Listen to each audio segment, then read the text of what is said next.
오늘은 분량대로 축복하였더라라는 제목을 갖고 함께 은혜를 나누고자 합니다. 미국에요, 어떤 부모님이 아들을 5 두었습니다. 그런데요, 유독 한 아들만이 좀 나약하고 자기 일을 제대로 하지 못하는 것 같고 형제들에게 뒤떨어지는 거예요. 그래서 아버지가 하루는 나무를 5그루를 사왔어요. 그래가지고 그 아들들 5명에게 나눠줬습니다. 그리고 무슨 말을 했냐면은 아버지가 사온 이 나무를 너희들이 잘 가꿔라. 그래서 나무를 잘 가꾼 사람에게는 이 아빠가 선물을 주겠다. 그런 거예요.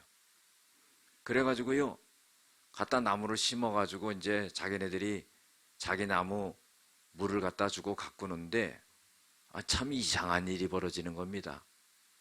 제일로 현찮게 여겼던 아들의 나무가 쑥쑥 크는 거예요. 그런데 참 자기네들도 이상하게 생각드는 겁니다. 형제들 중에 제일 못한 그 형제가 나무도 제일 못 기를 줄 알았는데 아니 제일 나무가 잘 크는 거예요. 그래가지고요, 얘가 신이 난 겁니다. 그래 막 다른 형제들은 늦게까지 잠을 자는데 아침 일찍 일어나가지고 달려가가지고 물을 주고 막 가꾸는 거예요, 더. 그런데 어느 날요, 일찍 일어나가지고 자기 나무 물 주러 갔는데 아버지가요, 자기 나무에게만 물을 주고 있는 거예요. 여러분들, 아버지가 그 아들의 용기를 주기 위해서 그 제일 못한 아들의 나무를 갖다가 물을 주고 가꿨던 거예요. 이 사람이 누구냐면은요, 이 아들이 장착가서 어떤 인물이 되냐면은 미국의 32대 대통령 루즈벨트 대통령이 된 거예요. 여러분들, 이 루즈벨트 대통령은요, 대단한 분입니다. 미국 역사상 이런 대통령이 없어요. 1929년도부터 1932년도까지 미국의 31대 대통령을 했던 후퍼 대통령이 경제정책을 잘못 써가지고요, 나라가 경제적으로 이제 어려워지게 됐습니다. 뉴욕 증시가 문을 닫고요, GNP가 56%로 떨어지고요, 이제 이 영향으로 인해 가지고 세계 공황이 이제 도래하게 되는 그런 시점에 놓이게 되었습니다. 그때 뉴욕 시장으로 있었던 이 루즈벨트가 미국의 32대 대통령으로 당선이 됩니다. 그래서 새로운 경제 정책을 피는데 그것이 뉴딜 정책입니다. 그 뉴딜 정책을 핌으로 인해 가지고 이 경제를 자유롭게 맡겨 놨었는데 이 경제가 엉망으로 되면서 방임적으로 돼버린 거예요. 그래서 정부에서 그걸 개입해 가지고 이 뉴딜 정책을 펴가지고 나라를 일으킵니다. 그래 가지고는요, 경제가 살아나게 되고 그것을 인정받아 가지고 이 루즈벨트 대통령이 재선이 돼요. 그리고 3선이 됩니다. 여러분들 모든 건 3세판 아니에요? 근데 4판까지 했어요. 4선까지 했어요. 미국 역사상 이런 게 없습니다. 그래가지고 1933년도에 당선이 돼가지고 1945년도 12년간 대통령을 했어요. 여러분들, 2차 세계대전이 있을 때에 연합군으로서 이 루즈벨트 대통령이 미국이 참전을 합니다. 그래서요, 독일의 히틀러와 이탈리아와 일본과 맞서가지고 결국은 승리하잖아요. 여러분들, 그 역할을 가장 힘있게 했던 사람이 미국의 루즈벨트 대통령이었다는 거예요. 믿음이 있었죠. 결단력이 있었죠. 추진력이 있었죠. 여러분들, 그래서 미국인들은요, 아니 전 세계인들은 이 루즈벨트 대통령을 잊을 수가 없었다는 겁니다. 여러분들, 아버지의 제일 못난 아들을 위해서 자기 아버지가 나무 한 그루 사다 주고 갖고 줬던 것으로 인해서 자신감을 얻어가지고 식물학자가 되기를 원했던 사람이었지만은 미국의 대통령이요 세계적인 대통령으로 배출이 되었다는 겁니다. 여러분들, 영국에요 또 유명한 분이 있죠. 그게 누구냐면은 존 웨슬리라고 하는 사람입니다. 감리교 창시자입니다. 이 어머니가 훌륭해요. 수산나라고 하는 이 어머니는 19살에 결혼을 해서 21년 동안 19명의 자녀를 낳았어요. 동양이나 서양이나요 다 비슷해요. 옛날은 9명, 10명, 조금 많으면 12명 넘어가는 사람들, 13명 넘어가는 사람들 한 타스 이상씩 낳습니다. 그러는데 19명을 낳는데 9명이 죽어요. 옛날엔 그랬잖아요. 시름시름 앓으면은요 운목에다가 그냥 밀어놔요. 그냥 지가 살면은 그냥 기르는 거고 죽으면 갖다가 그냥 묻는 거예요. 옛날에는 뭐 병원도 없고 그러니까 서양에도 마찬가지였던 것 같아요. 거기도 어떻게 해요?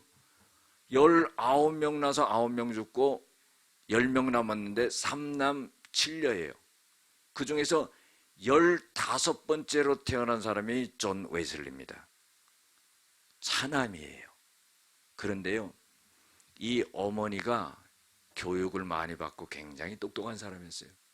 히브리어, 헬라어, 뭐 신학까지 공부하고 굉장히 아이들을 갖다가 잘 교육하고 어떻게 보면은 집안에서 홈스쿨을 할 수 있는 그 기반을 마련한 분이라고 볼 수도 있어요. 제 생각으로. 그렇게 아이들을 철저하게 교육을 시켜가지고 그 교육법에 따라서 영국의 모든 가정에서 그런 교육을 했다는 겁니다. 심지어는요, 애가 말하기 시작하면 그때부터 기도하는 법을 가르쳐라 그랬어요. 그 딸 중에 한 명이 조금 말썽 부리는 딸이 있었던 모양이에요. 불러다가요, 큰 숯덩이 더미를 갖다가 안고 있으라고 그러는 거예요. 숯에 불이 붙어 있지 않기 때문에 이것을 안고 있어도 너는 뜨겁지 않을 것이다. 이런 말을 해요. 그러니까 이 아이가 바보가 아닌 이상 엄마한테 뭐라고 말하냐면, 엄마, 뜨겁지는 않지만 옷이 더러워지잖아요. 그래요. 그때 이 어머니가 무슨 말을 하냐면, 네가 하는 행동으로 인해서 네가 이렇게 더러워질 수 있는 거다. 그렇게 아주 교육을 효과적으로 깨달을 수 있도록 그렇게 교육했던 분이에요. 그 어머니에게서 태어난 아들이 존 웨슬리고 감리교 창시자가 되었다는 겁니다. 존 웨슬리가 없이는 영국을 생각할 수 없고요. 이 존 웨슬리는 영국이 왕정 시대로 돌아가려고 할 때 그것을 갖다가 저항했던 그런 사람입니다. 여러분들, 대단한 인물을 배출한 거죠. 훌륭한 부모님 밑에서 훌륭한 자녀들이 나온 겁니다. 우리가 세상을 살아가면서요, 참 아이러니한 게 뭐냐면요, 모든 것은 우리가 살아가면서 선택을 할 수가 있어요. 그런데요, 내가 부모님을 못 선택해. 아무리 똑똑하고 잘난 사람이라 할지라도 나는 이런 부모님 밑에서 나는 태어나고 싶다. 그렇게 해서 태어나는 것도 아니에요. 반면에요, 부모님이요, 자식을 또 선택을 못 합니다. 나는 이렇게 똑똑하고 잘난 자식을 낳았으면 좋겠다. 여러분, 그렇게 해서 태어나는 게 아니에요. 이거는요, 하나님의 주관입니다. 그렇기 때문에요, 모든 것을 세상에서 선택할 수 있지만은 내가 어떤 부모를 선택하느냐, 내가 어떤 자녀를 선택하느냐, 이것은요, 운명론적인 거예요. 하나님이 결정해 주시는 거예요. 그거는 바꿀 수가 없습니다. 나는 왜 이렇게 가난한 집에 태어나가지고 이 고생을 하나? 여러분들, 그럴 필요가 없는 거예요. 하나님의 다 이유가 있는 겁니다. 아무리 가난하고 돌보지 않는 부모 밑에서도요, 굉장한 인물들이 또 많이 나옵니다. 그래서 우리가 어버이 주일을 맞이해서 제가 하나님의 말씀을 전해드리는데 사실 이 어버이 주일 설교가요 제일 어려워. 왜 어려운 줄 아십니까? 제가요 자식의 구실을 제대로 못하기 때문에 그래요. 목회한다고 부모님을 잘 모시지 못하고 그러니까 항상 죄송스럽죠. 제가 어느 날 어머님 댁에 올라갔었어요. 아버님은 돌아가셨고 올라가는데 아주 새벽 예배 끝나고 운전해서 올라가니까 어머님을 뵈니까 아이고 얼마나 피곤하냐. 사실 제가 새벽 3시 반에 일어나거든요. 그래 끝나고 나서 기도하고 올라가니 얼마나 졸리겠어요. 그러니까 방에서 한잠 자라고 그런 거예요. 그래서 제가 한잠을 자고 일어났어요. 일어났는데요 제가 잠이 깨서 울컥했습니다. 왜 그러냐면요 거실에 의자에 앉아서 어머니가 졸고 계시는 거예요. 80이 넘으신 어머니가 꾸벅꾸벅 졸고 계시는 거예요. 왜 졸고 계시냐? 기도하다 조는 거예요. 아들은 잠재워놓고 목사 아들은 잠재워놓고 어머니는 거기서 기도하는 거예요. 하루에 3번씩 저를 위해서 기도해요. 여러분들 그래서요 제가 거기서 결심을 했어요. 어떤 결심을 한 줄 아세요? 내가 불효자구나. 어머니 이제 사시면 얼마나 사시겠냐. 그래서요 일주일에 한 번씩 제가 편지를 써드려요. 전화도 잘 안 하는 사람이 편지를 쓴다는 거는 그거는 기적입니다. 일주일에 한 번씩 제가 편지를 써드려요. 3장씩. 근데 은혜는 뭐냐면요 펜을 들면 줄줄 써주는 거예요. 설교보다 준비하기 힘든 게 그 편지 쓰는 겁니다. 쓰려고 그러면 또 그냥 잘못 써서 구겨버리고. 그런데요 한 번도 구겨버린 적이 없고요 펜을 딱 들면 3장을 그냥 씁니다. 그런데 쉬운 게 뭐냐면요 어머니에게 감사하다는 말을 하고 어머니를 갖다 격려하고요 어머니를 띄워드리는 말을 하는 거예요. 그것만 하기도요 시간이 부족한 시간이에요. 그래서 어머니가 굉장히 기분 좋아합니다. 그러니까 더 세게 기도해 주겠죠. 할렐루야. 얼마나 감사한지 몰라요. 나이가 들잖아요. 나이가 들면은 보세요. 자녀들이 어렸을 때는요 부모님의 말씀을 듣지요. 그렇죠? 이 세상이 참 아이러니한 게 뭐냐면은 자녀들이 어렸을 때는 부모님의 말씀을 들어요. 그런데요 부모님이 나이가 드시잖아요.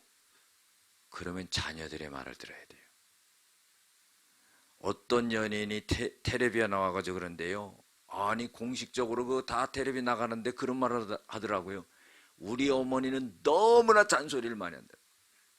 아니 그 텔레비에 나와서 그런 말을 하는 거예요. 아무리 잔소리 많이 한다 그래도 우리 어머니는 아주 그냥 너무 잔소리를 많이 해서 내가 지겨워 죽겠다고. 그런 사람이 부인까지 잔소리 많이 하는 사람 맞나 봐요. 얼마 살아보지도 못하고 이혼이죠.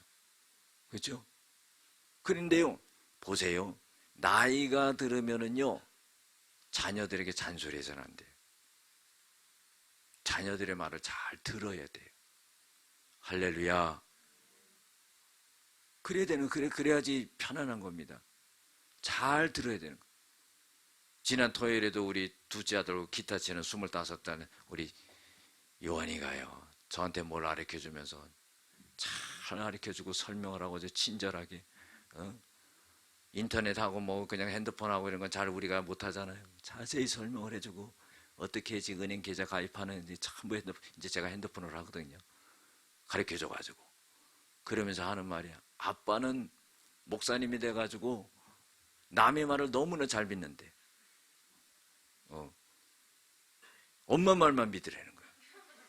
엄마 말만 들으라고. 그래서 제가요 무슨 생각을 했냐면은 나는 엄마한테 잘 순종하는데 이런 생각을 한 거예요. 근데 그게 맞는 거예요. 여러분들 목사가요 여러분들한테 믿습니까 맨날 하고 그러는데 사람을 안 믿는다고 하면 되겠어요? 잘 믿는 거예요. 잘 믿는다는 건 뭐예요? 이게 얇다는 거예요. 귀가 얇은 거예요. 목사님들은 귀가 얇아요. 그래 무슨 얘기하면 다 아멘 하고 믿어요. 그러다가 이제 큰 어려움을 당하는 거죠. 그러니까 아빠는 엄마 말 잘 들으라고요. 그래서 제가 결심을 했어요. 이 세상에 살면서 죽을 때까지 여자의 말은 두 사람 말만 잘 들어야 되겠다. 한 가지는 내비게이션 아가씨 말 잘 듣고, 두 번째는 부인 말 잘 들어야 되겠다. 그거 맞는 거예요.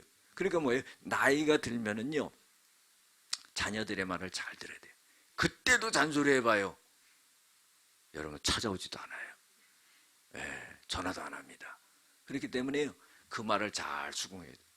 그래서 우리가요, 나이가 들으면은요, 나이가 들어서 말 많이 하는 사람은 말 많이 하고 거기다가 플러스로 고집까지 세잖아요. 볼 거 없는 거예요.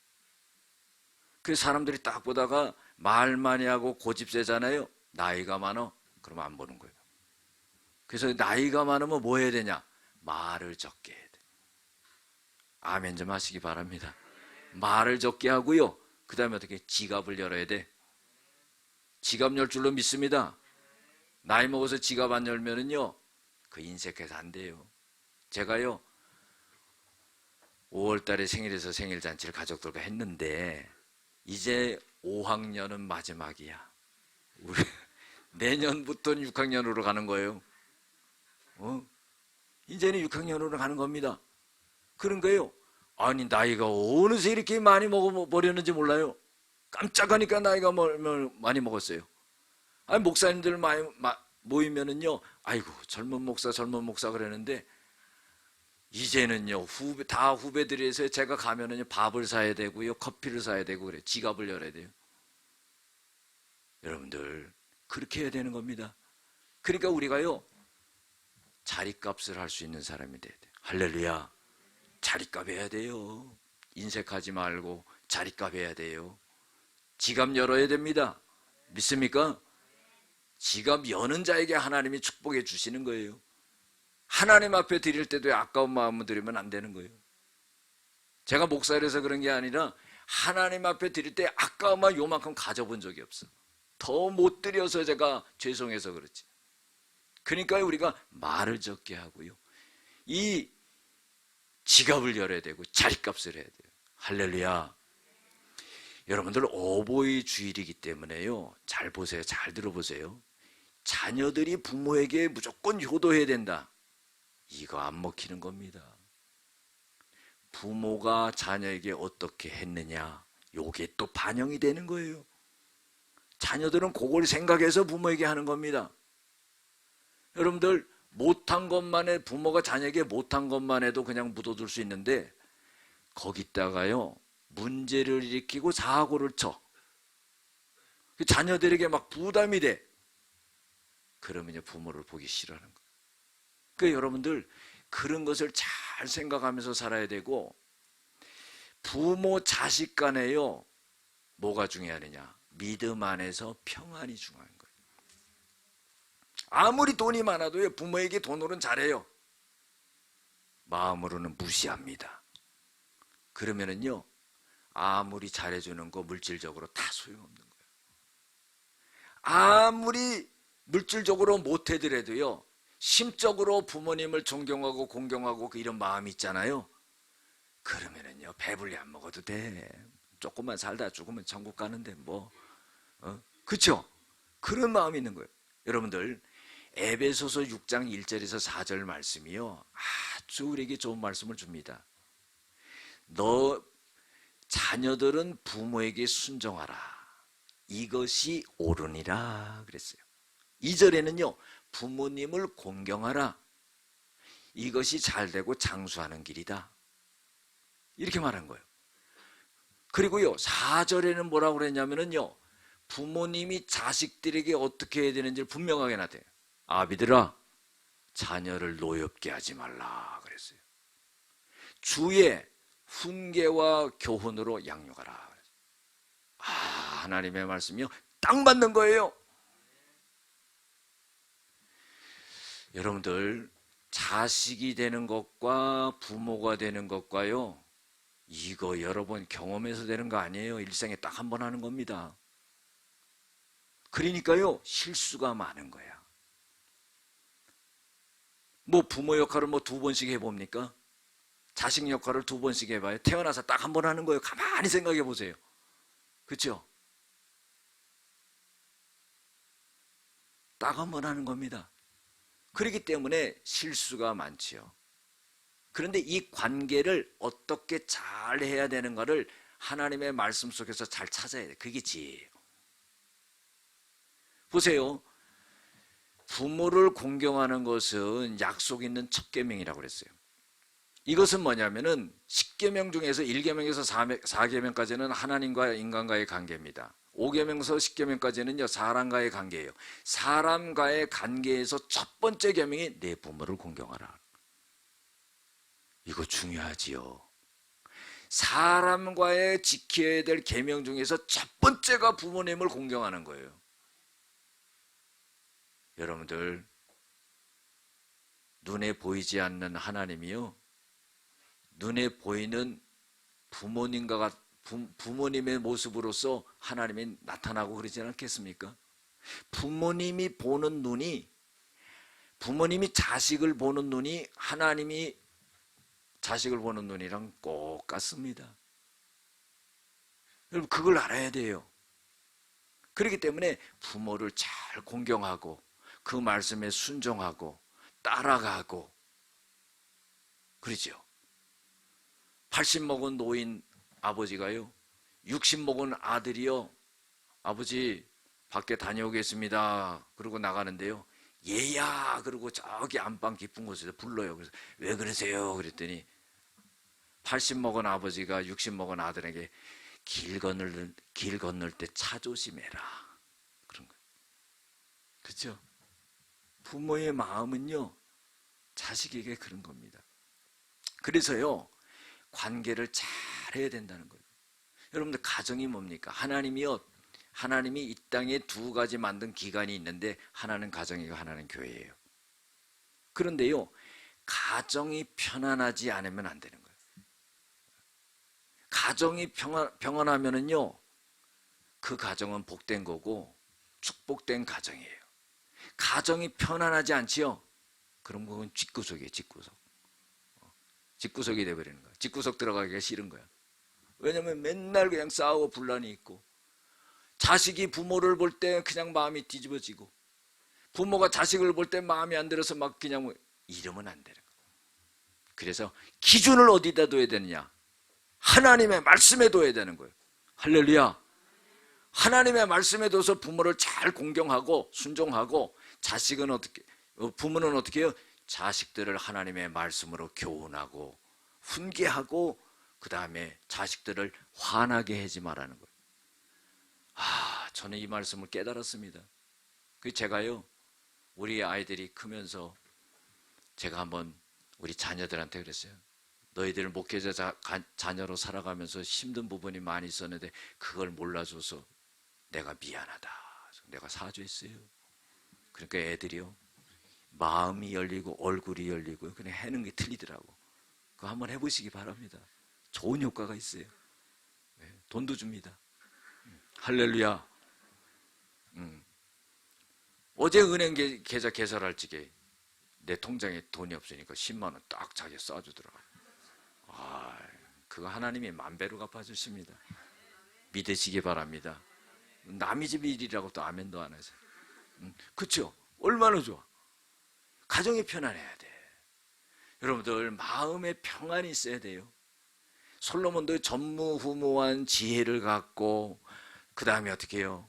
이 솔로몬이 부귀영화를 누렸던 사람인데 심령의 낙을 누리는 것보다 더 좋은 게 없다. 마음이 편해야 돼요. 여러분들 좋은 걸 먹어서 좋은 게 아니에요. 돈이 많았다고 좋은 게 아니에요. 심령이 편해야 돼. 우리가 하나님을 믿으면서요 하나님 안에서 평강이 있어야 돼. 부활하신 예수님이요 제자들만 너희들 편안하느냐 평강하느냐 평강이 있어야 되는 거예요. 주님이 주시는 평강을 갖고 이 어버이 주일을 맞이해서 부모님을 공경하고 또 어떻게 해요? 부모님은 자식을 사랑하고 그 평안이 있어야 되는 거예요. 오늘 말씀이 참 길어졌네. 이거 다음 시간에 해야 될지도 모르겠는데 간단하게 말씀드리겠습니다. 여러분들 야곱 있잖아요. 아브라함과 이삭과 야곱이 12아들이잖아요. 딸 하나 낳고 이 12아들을 갖다가 죽기 전에 축복하는 거예요. 예언하면서 축복하면서 유언도 되는 거예요. 야곱은 어떤 생각을 가졌을까요? 여러분들, 야곱은요, 형이 축복권을 갖다가 빼앗았잖아요. 그 자기가 기도를 아버지한테 받은 거예요. 애서인칙하고. 그렇죠? 그래서 차남은 뭐 축복을 못 받나 그런 생각이 늘 갖고 있었던 것 같아요. 그래서 그걸 빼앗듯이 받았어요. 그래가지고 복이 됐어요. 그래서 그런지 이 야곱은 죽을 때 나는 누구 하나만 축복하지 않고 다 축복해야 되겠다. 그런데요, 중요한 것은 뭐냐면 그 자녀들의 분량대로 축복했다는 거예요. 자, 요건 어떤 뜻일까요? 자녀를 볼 때 현찮아. 그런데 자녀를 사랑하지 않는 부모가 어디 있겠어요? 그래서 축복을 왕창 했어요. 그러다고 또 복이 되는 건 아니라는 거예요. 그렇게 될 수가 없는 거예요. 부모가 자식을 볼 때 자녀들이 이렇게 성장하는 것을 보면서 어떻게 해요? 거기에 맞게 축복을 했다는 거예요. 근데 그것이 그대로 이루어진다는 거예요. 자, 오늘 간단히 말씀드리면요, 이 야곱에게는 12아들이 있었잖아요. 첫 번째 장자가 누구냐면 르우벤이에요. 르우벤은요, 장자의 축복을 받아야 되는데 자기 어머니 서모 빌하와 동침을 해서요, 그런 일도 있어요. 장자권을 빼앗겨요.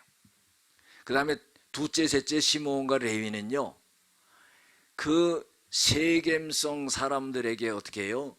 딸 디나가 강간이 되고 또 그 세겜성 사람들을 전부 할례받게 해서 싹 다 죽였어요. 아주 잔인하게. 그 야곱의 마음을, 굉장히 아버지의 마음을 아프게 했습니다. 그래서 장자권을 빼앗겨요. 그래서 장자권이 누구에게 내려오냐면은 유다에게 내려오는 거예요. 유다. 시므온과 레위가 그랬죠. 그래서 장자권이 유다에게 내려옵니다.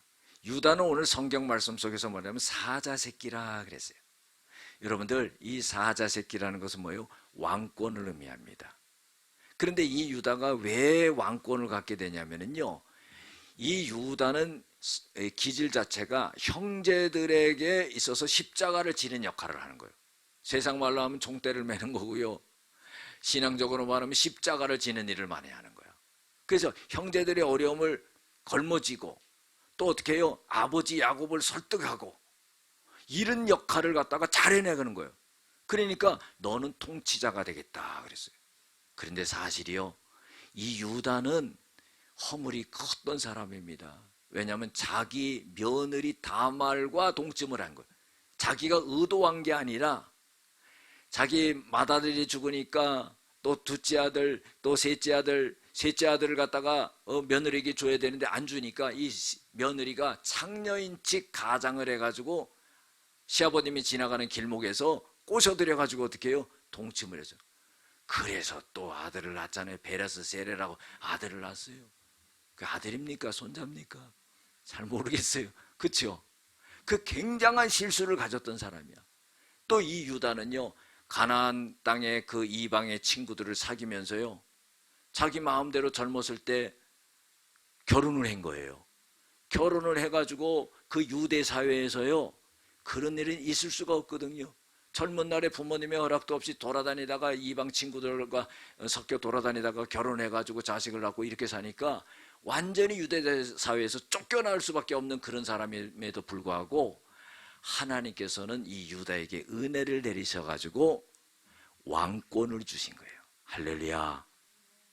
그러니까 인간적으로 아무리 실수가 있고 허물이 있다 할지라도 하나님은 참 좋은 것을 보시는 하나님이야. 그래도 네가 네 형제들을 위해서 그렇게 그냥 십자가를 지려고 하고 그런 걸 볼 때 너는 나라를 다스리라. 그래서 이 유다를 통해서 다윗 왕이 탄생합니다. 이 유다를 통해서 계보가 내려오면서 예수 그리스도가 탄생하는 역사가 일어나요. 여러분들, 이 유다가 잘못한 죄악만 보면은요, 안 되는 거예요. 실수가 많았지만은요, 이 유다를 통해서 예수 그리스도가 탄생이 되지 않았다면 우리가 구원받을 수 없었다는 거예요. 할렐루야. 하나님의 뜻이 참 놀랍죠. 그리고요, 다섯 번째, 여섯 번째 다섯 번째, 여섯 번째 아들들이 있는데 다섯 번째 아들은 단이에요. 단은 재판관이 될 것이다. 이 유다가 유언을 합니다. 납달리는요, 암사슴처럼 노래하는 자가 될 것이다. 이렇게 말해요.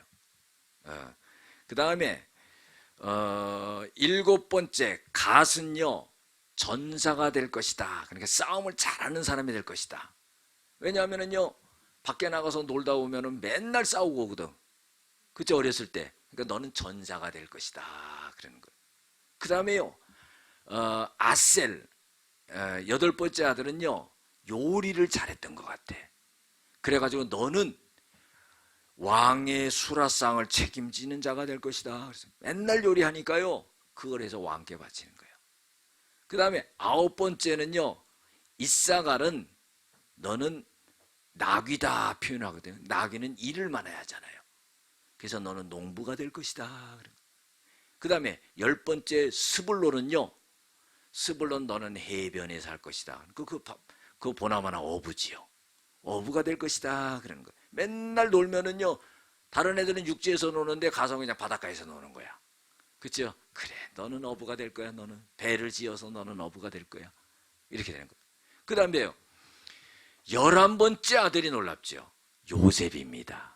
여러분들, 요셉은요, 이스라엘 그 자기네 가족을 갖다가 가나안 땅에서 굶어 죽을 수밖에 없는 그 자기네 가족들을 전부 애굽 땅 고센 땅으로 이주시켜 가지고 그들을 살려낸 사람이에요. 애굽의 총리가 됐고요. 그래서 이 요셉은요, 축복을 2배로 받은 사람이에요. 우리가 여러분들 이걸 잘 알고 넘어가야 되는 게 뭐냐면은, 야곱의 12아들이 12지파가 된 게 아니에요. 야곱의 12아들 중에서 레위 지파는 빠집니다. 레위는 빠져요. 지파에 안 들어가요. 왜 안 들어가냐면은, 이 레위는 모든 지파에 다 흩어져서 들어가요. 그래서 48성읍을 줘가지고 그 안에 삽니다. 왜 그렇게 하느냐? 이 레위 지파는요, 전부 각 지파로 들어가서 다 제사를 드리는 업무를 맡기 때문에 빠지는 거예요. 그리고 이제 이 요셉이 자기가 빠지고 누가 들어가냐면 자기 아들 2명이 들어가요. 에브라임과 므낫세. 에브라임이 차남입니다. 므낫세가 장남이에요. 그런데요, 야곱이 자기 할아버지가요, 뭐라고 말하면, 야 요셉아, 너 죽은 줄로 알았는데 네가 이렇게 살아있는 것만 봐도 좋은데 네 품에 있는 2 사람은 누구냐 하니까 내 아들입니다. 그래 내가 너만 봐도 좋은데 네 2 아들을 보니 얼마나 내가 좋은지 모르겠다. 데리고 와라. 축복 기도해 주겠다. 그래가지고 이렇게 장남과 차남을 이렇게 앉혀줬는데, 아니 이 야곱이요, 손을 엇갈려서 하는 거예요. 그래서 요셉이 생각할 때, 아버지가 나이가 많이 드셔서 헷갈리셨나 그런데, 아버지 그 손을 잘못 얹으셨습니다. 그런 거예요. 아니다, 나도 안다. 그래. 여러분들, 야곱이 차남이었잖아. 그러니까요, 그거를 생각했는지 몰라도 차남한테 그냥 이 손을 갖다가 엇갈리게 이렇게 한 거예요. 요셉이 이렇게 장남 차남 이렇게 밀어놨는데 이렇게 할 줄 알았는데 이렇게 하는 거예요. 여러분들, 사람 마음 모르는 거예요. 그렇게 바뀌는 거예요. 이렇게 해서 축복을 한 거예요. 그래가지고 요셉은 2지파가 된 거예요. 그래서 2배의 축복을 받았다는 겁니다. 여러분들, 오늘 말씀 속에서 정말로 귀하게 우리에게 교훈을 주고 있는 게 뭡니까? 부모는요, 반드시 죽을 때 좋은 유언을 해줘야 돼요. 2번째로는요, 부모는요, 자녀들을 축복해야 된다는 거예요. 여러분, 민수기 6장 24절부터 27절까지 보면은 하나님이 모세를 부릅니다. 그래서 뭐라고 말씀하셨냐면, 야 모세야, 네 형 아론에게, 아론과 그 아들들에게 뭐라고 네가 축복하라고 얘기를 전해주냐면은, 하나님은 복을 주시고 이스라엘 백성들을 지켜주시기를 원한다. 이렇게 아론과 그 아들들이 백성들을 축복하라는 거예요. 그리고 하나님은 얼굴을 비춰서 은혜 베푸시기를 원한다. 이렇게 축복을 하는 거예요. 또 하나님은 얼굴을 이스라엘 백성에게 얼굴을 향하여 드사 평강 주시기를 원한다. 이렇게 축복을 하는 거예요. 여러분들 얼마나 축복이 중요하냐면은 하나님이 모세를 직접 불러서 축복권을 갖고 있던 제사장들에게 아론과 그 아들들에게 이렇게 축복하라 하는 거예요. 구약의 제사장은요 3가지 역할을 했어요. 첫 번째로요 백성들을 위해서 기도하는 거예요. 두 번째로요 속죄를 하는 제사를 드리는 역할을 했어요. 세 번째로는요 축복하는 역할을 했어요. 여러분들 축복하는 거 중요합니다. 예? 부모님이요 자식을 위해서 축복하지 않고요 자식이 잘 되기를 바라면 안 돼. 뭐가 뭔지 몰라도요 코 골고 잠잘 때 가서 머리 얹고 머리에다 손 얹고 기도해요. 목사가 아니면은 머리에 손 얹고 기도 못 하면 안 된다고 그럴 수 있겠지만은요 내 자식 내가 머리에 손 얹고 기도하는데 누가 뭐라 그래? 보는 사람 가서 코 골고 잘 때 기도를 해야 되는 거예요. 제일 좋은 건 뭐예요? 새벽마다 나와서 자녀를 위해서 기도하는 거 얼마나 좋은지 몰라. 이렇게 아멘이 작아야 안 나오실 모양이네. 자기는 자고 있어도요 우리 부모님은 새벽에 나가서 나를 위해서 기도한다. 여러분들 그 일생을 좌우하는 거예요. 한마디 축복한다고 되는 게 아닙니다. 얼마나 많은 시간 동안 그 자녀를 위해서 눈물 흘리면서 기도하면서 그것이 마지막에 죽을 때 죽기 전에 유언과 같이 축복할 때 그것이 딱 이루어지는 역사가 일어난다는 거예요. 여러분들 얼마나 멋져요. 예? 우리 어버이 주일날이요 부모 입장에서만 생각하지 말고 자녀 입장에서만 생각하지 말고 부모 자녀 간에 하나님의 말씀을 통해서 우리가 어떻게 해야 되느냐 하는 것을 깊이 생각할 수 있는 저와 여러분들 될 줄을 믿습니다. 기도하겠습니다. 사랑과 은혜가 많으신 아버지 하나님, 야곱이 죽기 전에 그 아들들에게 예언과 유언과 같이 축복을 했습니다. 그것이 다 이루어지게 되었습니다. 우리 부모 자식 간에 하나님 좋은 관계가 되어서 행복되고 복된 삶이 되어질 수 있게 도와주시옵소서. 예수님의 이름으로 기도드렸습니다. 아멘.